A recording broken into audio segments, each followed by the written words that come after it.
এই যে তোলাবাজি, সিন্ডিকেট, গুন্ডারাজে কত সর্বনাশ হয়ে গেছে এই বাংলার, আজ করতে পারেন যদি আমরা শিল্প তালুকগুলো এক এক করে দেখি। ধরুন আসানসোল, এই আসানসোল শিল্প তালুক, কন্যাপুর, একের পর এক কারখানা, এখানে বহু মানুষের রুটি রুচি। তৃণমূল জামানায় সেই আসানসোলেই একের পর এক কারখানা বন্ধ হয়ে গেছে। কেন? অভিযোগ, তৃণমূল জামানায় সিন্ডিকেট আর তোলাবাজির চাপে কারখানায় ঝাঁপ ফেলেছেন অনেকে।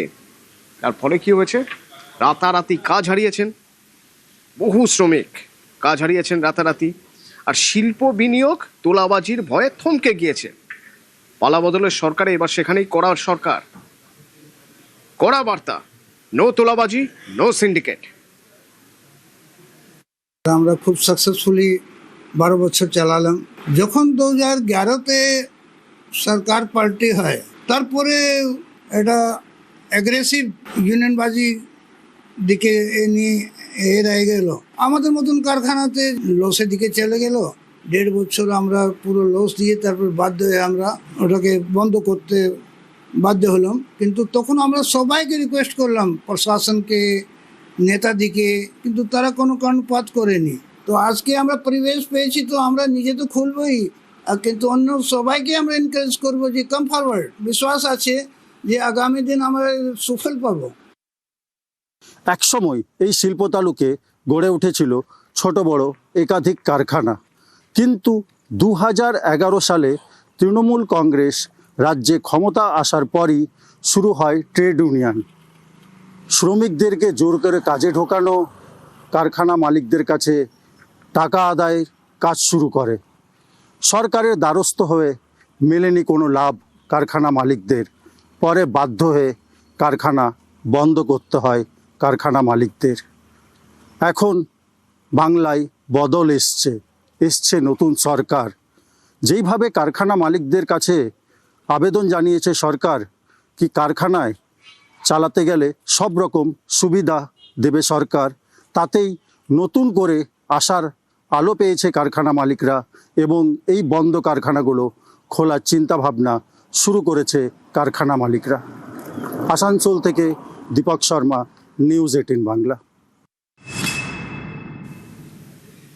আশায় বুক বাঁধছেন দুর্গাপুরের মানুষও। তার কারণ, তৃণমূল শাসনে এইখানে ছিল তোলাবাজি, বেপরোয়া তোলাবাজি, সিন্ডিকেট রাজ। নেতাদের পকেটে টাকা গুঁজতে গিয়ে লোকসানে কারখানা, বাধ্য হয়ে বন্ধ করতে হয়েছে কারখানা। তোলাবাজি, সিন্ডিকেট বন্ধে নতুন আইন আনছে সরকার, খুশি দুর্গাপুর। ইন্ডাস্ট্রিয়াল ক্ষেত্রে যে পানাগড় ইন্ডাস্ট্রিয়াল এরিয়া হলো, দুর্গাপুর হলো, অন্ডাল হলো, সিন্ডিকেট গুলোর কাছে কি বালি আমার কাছে নিতে হবে, ইট আমার কাছে নিতে হবে, পাথর আমার কাছে নিতে হবে। ফ্যাক্টরিতে আমরা দেখেছি লোকরা আসতো, খাতাতে সই করে দিত আর বাইরে বসে পয়সা নিত। নতুন সরকার যে এসছে, এই আমরা শুনতে পেরেছি কি তোলাবাজি, সিন্ডিকেট রাজের জন্য একটা আইন নিয়ে আসতে চলেছে। তো ডবল ইঞ্জিন সরকার এই ধরনের পদক্ষেপ নিতে চলেছেন।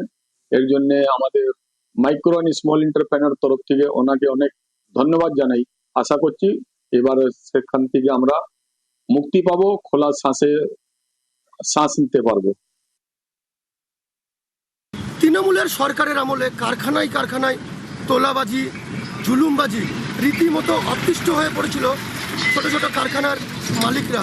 অবশেষে কিন্তু তারা মুক্তি পেতে চলেছে, কারণ নতুন সরকার যে আইন লাগু করতে চলেছে জুলুমবাজির বিরুদ্ধে, তাতে কিন্তু স্বস্তি পেতে চলেছে কারখানার মালিক থেকে কারখানা যারা কর্তৃপক্ষ রয়েছে প্রত্যেকেই। কারণ তৃণমূলের নেতাদের দাপট এতটাই বেড়ে গেছিল যে প্রত্যেকটি কারখানায় লোক রিক্রুটমেন্ট থেকে তোলাবাজি, সিন্ডিকেট রাজ, তা থেকে কিন্তু অবশেষে মুক্তি পেতে চলেছে এই সমস্ত ছোট ছোট কারখানা যারা কর্তৃপক্ষ রয়েছে তারা।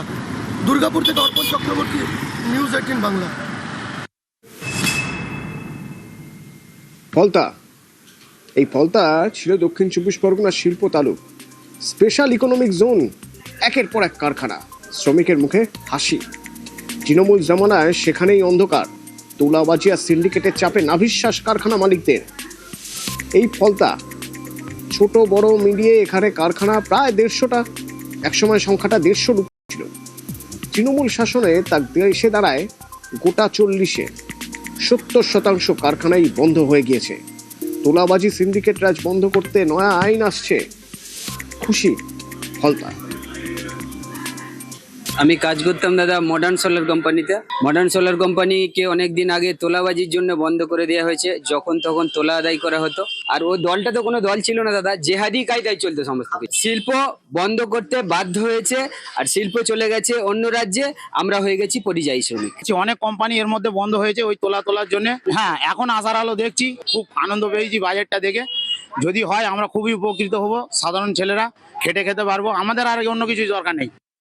প্রায় 4 দশক আগেই ফলতার বিশেষ অর্থনৈতিক অঞ্চল গড়ে উঠেছিল এলাকার মানুষদের কথা ভেবে, কিন্তু বিগত তৃণমূল কংগ্রেসের সরকারের আমলে এই ফলতাতে প্রায় 70% কারখানা বন্ধ হয়েছে। অভিযোগ, এলাকার তৃণমূল নেতারা তারা এই সমস্ত কোম্পানি থেকে তোলাবাজি করত, কাটমানির টাকা না দিলে কাজ যেত শ্রমিকদের, এমনকি বন্ধ করতে হতো কোম্পানি। সেভাবেই কিন্তু একের পর এক কোম্পানি বন্ধ হয়ে গেছে, ফলে পরিযায়ী শ্রমিক হয়েছে এলাকার বাসিন্দারা। এবারে নতুন সরকারের প্রথম বাজেটের ফলে আশা দেখছেন ফলতাবাসী। তাদের দাবি যে বিগত সরকার যেভাবে তোলাবাজি ও কাটমানি করে কারখানা বন্ধ করেছে, নতুন সরকার যেভাবে এই কাটমানি এবং তোলাবাজির বিরুদ্ধে কড়া পদক্ষেপ নিয়েছে, সেই পদক্ষেপ যদি গ্রহণ করে তাহলে হয়তো আবারও তার ছন্দে ফিরবে এই ফলতার বিশেষ অর্থনৈতিক অঞ্চল। দক্ষিণ 24 পরগনার ফলতা থেকে ক্যামেরায় প্রীতম ঝুলকির সাথে আনিসুদ্দিন মোল্লা, নিউজ 18 বাংলা।